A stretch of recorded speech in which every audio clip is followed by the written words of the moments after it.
So guys, if you, for whatever reason, get all of your Azur lane information from me, which I don't recommend, you might have missed the Gear Lab update this month.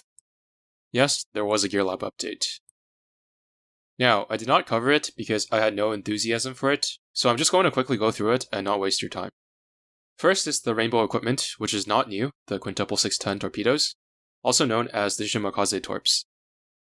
They do the most total damage per salvo, but since they're not homing and have a long cooldown, they're only the best when you're able to get your Vanguard to be literally touching the enemy when you launch them so they can all land. Not only is this restricted to manual, but you also have to be experienced enough in manual, and it has to be such a boss that you don't get instantly wiped out when you get in their face, unless you happen to kill them at the same time. Well, I guess Glowworm Retrofit can kinda use it too. Other than that, I guess they can be used in chapters 14 and 15 to desync from your other torpedoes, and because there are a lot of enemies on the screen at the same time and the enemies also have a lot of HP, its high damage isn't wasted. Now that I've laid out the use cases, I'll leave it to you to make the final call as to whether you need to craft a set of these. Next up is the new Sakura Empire Destroyer Gun. The stats have long been up on the wiki list of destroyer guns next to the other guns, so you can easily do a comparison. It's pretty much useless, and if you're looking for further explanation, check out the in-depth destroyer gun guide linked in the description, which will answer all the questions you'll ever have about any destroyer gun. After that, we have 5 French planes, which has me slightly concerned as to whether they're cooking for PR8. The 2 particularly interesting offerings are the Gold Dive Bomber and Purple Dive Bomber that has skip bombing. The Gold Dive Bomber, LN401, has 2 specially weak 500-pound bombs. If you look at the table here, you can see that the 280 damage bombs of the LN401 is weaker than even a tier 1 bomb of the same weight.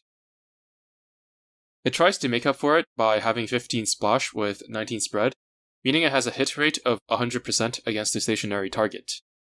The bomb hit rate I constantly refer to when talking about dive bombers has been updated with these bombs. Even when you take its extraordinarily high hit rate into account, its damage is still lower than that of the purple SB2C Helldiver that you can get from purple and gold tech boxes, so it's not a particularly outstanding plane.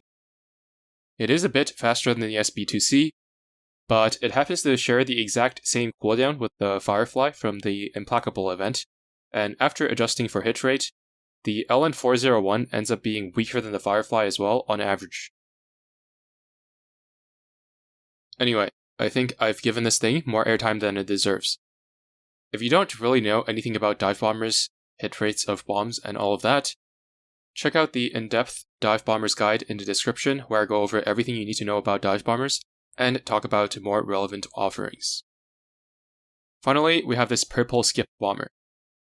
Its damage is completely unremarkable, and the thing to highlight is that it's not really a dive bomber, but more of a zesty aimed torpedo bomber, I would say. Its bombs travel like torps, but they bounce a little, and they also scale to 100% of the ship's aviation, unlike most bombs, so this seems promising for the future, potentially making a ship like Haku a lot better when she no longer has to rely on Tenrai for single target damage. Just straight up turning dive bombers into aimed torpedo bombers is certainly one of the ways of bringing them up to par with the other plane types. There is also the Black Rock shooter stuff. Nothing really sticks out to me at a glance, except we got Hanazawa Kana in the game now, and maybe they'll get her for another role in the future, which would be nice.